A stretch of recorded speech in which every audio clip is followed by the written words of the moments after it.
Bulletin में सबसे पहले बड़ी खबर दें आपको। अक़वाम मुत्तहिदा ने खबरदार किया है, वज़ीर आज़म इमरान खान ने खदशात का इजहार किया, मगर अमरीका ने अपने प्लान पर अमल दरामद शुरू कर दिया। अफगानिस्तान से इत्तेहादी अफवाज का इनखला, दुनिया का सबसे बड़ा कार्गो जहाज काबुल पहुंच गया। तैयारा भारी जंगी साजो सामान लेकर जुमेरात को काबुल से रवाना होगा। बाइडन ने अप्रैल में ऐलान किया था सितंबर तक अमरीकी फौज अफगानिस्तान से निकल जाएगी।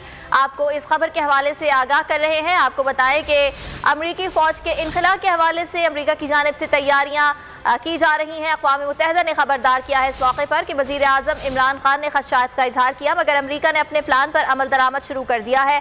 अफगानिस्तान से इत्तेहादी अफवाज का इनखला, दुनिया का सबसे बड़ा कार्गो जहाज काबुल पहुंच गया है। तैयारा भारी जंगो सामान के साथ जुमेरात को काबुल से रवाना होगा। अक़वाम मुत्तहिदा ने खबरदार किया है कि अफगानिस्तान से गैर मुल्की अफवाज के इनखला के आखिरी दिनों में तालिबान की तरफ से हमलों में तेज़ी आ गई है। लड़ाई बढ़ने से दूर और नज़दीक के बहुत से मुल्कों पर असर पड़ेगा, जबकि पेंटागन का कहना है कि तालिबान की बढ़ती हुई कामयाबियों के पेश नज़र गैर मुल्की फ़ौजों के इनखला की रफ्तार कम की जा सकती है। अफगानिस्तान से इनखला में पाकिस्तान को नज़रअंदाज करना तबाही है। पाकिस्तान के ताउन के बगैर अफगानिस्तान से इनखला कैसे मुमकिन है? अमरीकी रिपब्लिकन सेनेटर लिंडसे ग्राहम ने खबरदार कर दिया। कहा, अमरीकी सदर का पाक अमरीका ताल्लुकात और अफगानिस्तान पर राब्ता ज़रूरी है। सेनेटर लिंडसे ग्राहम ने ट्वीट किया कि हैरत है, बाइडन ने अब तक इमरान खान से राब्ता नहीं किया। उनका कहना था कि बाइडन इंतज़ामिया समझती है अफगानिस्तान में मसाइल नज़रअंदाज हो सकते हैं। मामले पर पाकिस्तान को नज़रअंदाज किया जाना इराक़ से भी बड़ी गलती है। गैर मुल्की फ़ौजों का अफगानिस्तान से इनखला जारी। अफगान फ़ौज और तालिबान के दरमियान लड़ाई में शिद्दत आ गई। गैर मुल्की खबर एजेंसी का कहना है कि तालिबान ने 50 से ज़ायद अजला पर कब्जा जमा लिया है। कई सूबों के दारुल हुकूमतों की तरफ पेशकदमी शुरू करती है। और अब बात करेंगे PSL 6 की। पेशावर ज़ल्मी ने इस्लामाबाद यूनाइटेड को 8 विकेटों से शिकस्त देकर फाइनल के लिए क्वालिफाई कर लिया। 175 रन का हदफ फातेह टीम ने बगैर किसी बड़ी मुश्किल के 21 बॉल्स पहले हासिल कर लिया। हजरतुल्लाह ने 66 और जॉनथन वेल्स ने 55 रन नॉट आउट के साथ अपनी टीम की फतह में अहम किरदार अदा किया। 24 जून को होने वाले फाइनल में पेशावर ज़ल्मी टाइटल के लिए मुल्तान सुल्तान से टकराएगी। फातेह कप्तान पेशावर ज़ल्मी के वहाब रियाज ने डेथ ओवर्स में अपनी हिकमत अमली को कामयाबी की गुंजी करार दे दिया। साथ ही ये भी बता दिया कि पेशावर ज़ल्मी की कारकर्दगी की वजह से फाइनल में मुल्तान सुल्तान अंडर प्रेशर होगी। शादाब खान के मुताबिक आसाब शिकन लम्हात में उनकी टीम परफॉर्म ना कर सकी, जिसकी वजह से पेशावर ज़ल्मी को जीतने में ज़्यादा मुश्किल नहीं हुई। मर्द मैदान हजरतुल्लाह ने कहा कि कामरान अकमल के आउट होने के बाद तय कर लिया था कि इस सिचुएशन में विकेट पर क़याम सबसे अहम है। रन के हसूल के लिए बॉलर्स को बेधड़क होकर चार्ज किया। 175 रन्स का टारगेट बहुत आसान ना था, लेकिन हजरतुल्लाह और जॉनथन वेल्स ने कमाल बैटिंग करते हुए सब कुछ बहुत सहल कर दिया। Master blaster Hazratullah Islamabad United के बॉलर्स पर कहर बनकर टूट पड़े। उनके बल्ले से रन्स का ऐसा सैलाब आया जो इस्लामाबाद यूनाइटेड को अपने साथ बहा ले गया। और PSL एलिमिनेटर और फाइनल के हवाले से बात करेंगे। हमारे साथ मौजूद हैं सीनियर तज्ज़ियाकार और क्रिकेट एक्सपर्ट साजिद खान। साजिद, बहुत शुक्रिया आपके वक्त का। साजिद, वजह क्या समझते हैं आप इस्लामाबाद यूनाइटेड की शिकस्त की? क्या 25 से 30 रन कम से स्कोर किए? यकीनी तौर पर 25 से 30 रन शार्ट थे। इस्लामाबाद की नीयत पॉजिटिव नहीं थी, कारीगरों का काम उरूज पर था। इस्लामाबाद के कारीगर उस तरह कारकर्दगी नहीं दिखा सके थे जिस तरह दिखाना चाहिए था। इस्लामाबाद की अगर हम बात करें कारकर्दगी शदाब की कारकर्दगी बात करूं, फ़हीम की बात करूं, हसन की बात करूं, क्या बहुत ज्यादा उस तरह इन पर टीम डिपेंड करती थी। आसिफ की बात करूं कि इफ्तिखार की बात करूं, मगर पाकिस्तान सुपर लीग में जब टॉप टीम इस तरह की कारकर्दगी दिखाएगी, रजी आपके सवाल में बहुत लॉजिक है। आप देखें पेशावर के जब 110 रन पे उनके 8 खिलाड़ी आउट हो जाते हैं और इस्लामाबाद जो मैं समझता हूँ एहसन अली ने जो इनिंग के लिए ऐसा लग रहा था इस्लामाबाद गेम में वापस आ जाएगी, मगर इस्लामाबाद जब हसन अली बॉलिंग करने आते हैं तो नौ बॉल इतनी बड़ी करते हैं, ऑफ कलर बॉलिंग करते हैं, मगर यहाँ पर पेशावर को अंडरएस्टिमेट नहीं कर सकते। पेशावर ने आउटस्टैंडिंग क्रिकेट के लिए उसकी जितनी भी तारीफ की जाए कम है। वहाब रियाज जो यकीनी तौर पर शोएब मलिक को जिस तरह गेंद में लेके आए, मैं समझता हूँ वही टर्निंग पॉइंट था।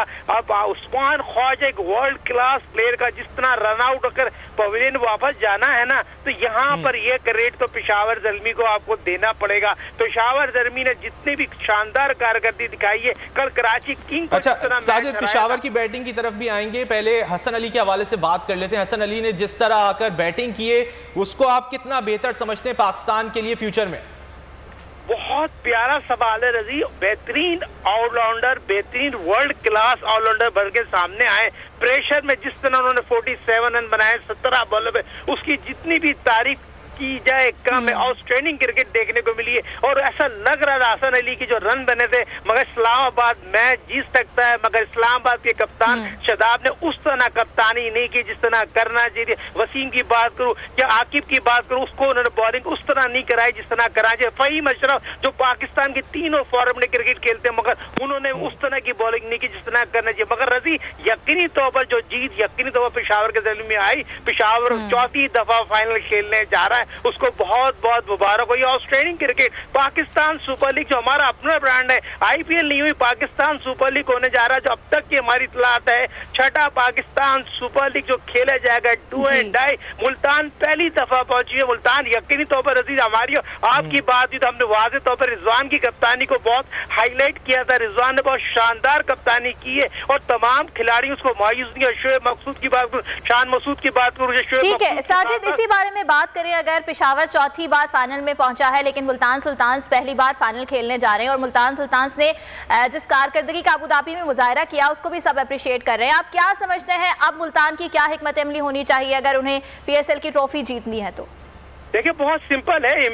मुल्तान सुल्तान के बाद धानी की बात करूं, सुहेल तनवीर की बात करूं, सुहेल खान की बात करूं, इमरान खान जूनियर की बात करूं, बहुत आउटस्टैंडिंग उनकी बॉलिंग है। मैं इमरान दायर और धानी के बड़ा अहम रोल होगा, शोएब मकसूद का बड़ा अहम रोल होगा। सबसे महंगी टीम मुल्तान सुल्तान जो पाकिस्तान सुपर लीग छठा एडिशन का फाइनल खेला जा रहा है। जहांगीर तरीन, अली तरीन ने जश्न का समा बनाया हुआ, खुद आमों की पेटियां बांट रहे हैं। और सबसे बड़ा बोल्ड न्यूज चैनल जो सबसे बड़ी ट्रांसमिशन दुनिया में देखी जा रही है, पसंद के आपकी नाज़रीन को बता चले, बेहतरीन मैच देखने को मिलेगा, डू एंड डाई। मगर ये भी बताना तो जरूरी है, पाकिस्तान में जो लोग देख रहे हैं, दुनिया में देख रहे हैं, तहरीक इंसाफ की दोनों की टीमें, जावेद आफरीदी की बात करें, उनका भी तारुक तहरीक इंसाफ से और जहांगीर तरीक अली तरीन का भी तारुक तहरीक इंसाफ से। ये बेहतरीन do and die Pakistan Super League का मैच देखने को। मगर रजी आपने देखा पाकिस्तान सुपर लीग की जितनी भी तारीफ की जाए कम है। बहुत मुश्किलात हुई है, जितनी गर्मी में खिलाड़ी को क्रेडिट देना पड़े, खिलाड़ी की हौसला अफजाई करनी पड़ेगी, ये वो गर्मी के मगर फाइनल किसके नाम रहता है। बहुत शुक्रिया साजिद, आपने सवाल से गुफ्तगू।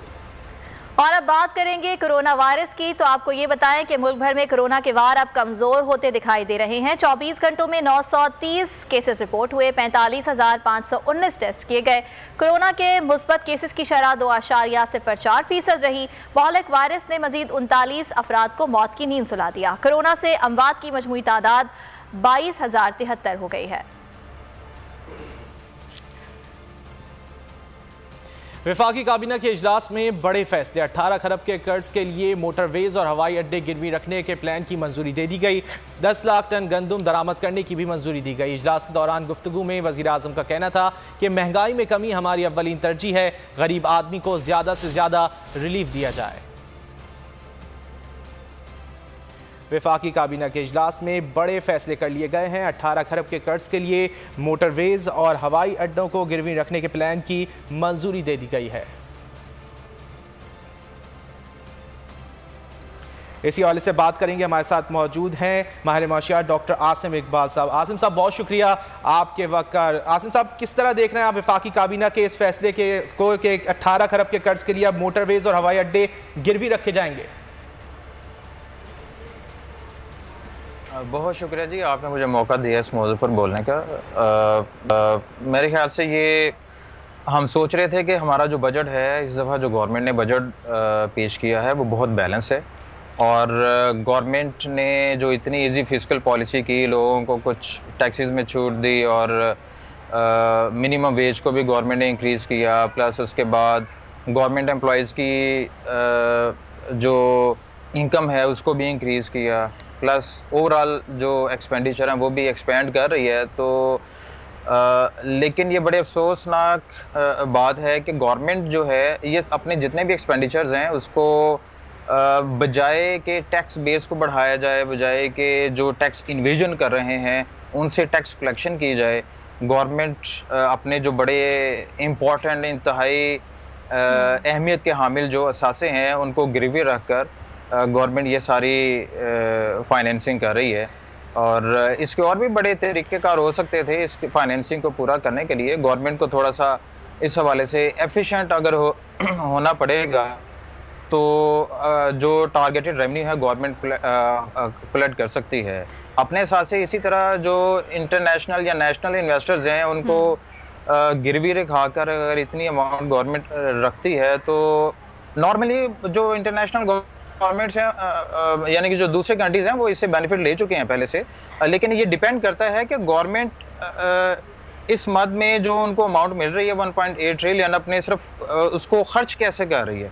सिर्फ अपनी जो अनप्रोडक्टिव एक्टिविटीज़ हैं उसके ऊपर स्पेंड करेगी तो इसका कोई बेनिफिट नहीं है, कोई फ़ायदा नहीं होगा। अगर इससे गवर्नमेंट अगर डेवलपमेंट एक्सपेंडिचर करती है, कुछ ऐसी जगह पर इस अमाउंट को खर्च करती है जिससे फर्दर इनकम जनरेट की जाए तो उससे तो बेनिफिट होगा। अदरवाइज ये बहुत एक डिज़ास्टर है, इसका कोई इतना फ़ायदा नहीं होगा।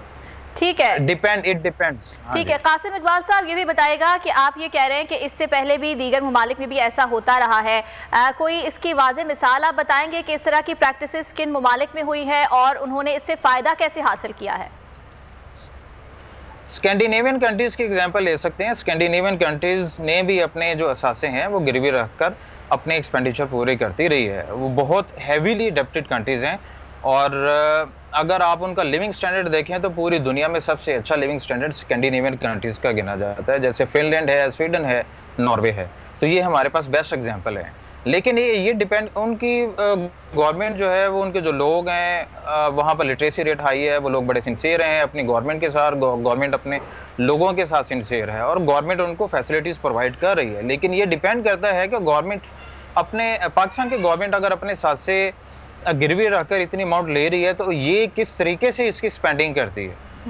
अच्छा आसिम साहब, महंगाई किस तरह कम की जाए? वज़ीर आज़म ने कहा है कि महंगाई कम करना उनकी अव्वलीन तरजीह है। जैसा कि हमने देखा कि बजट के अंदर भी काफ़ी चीज़ों पर जो है वो टैक्स छूट दी गई है, लेकिन ये ट्रिकल डाउन इफेक्ट जो है वो गरीब आदमी तक कब तक पहुँचेगा?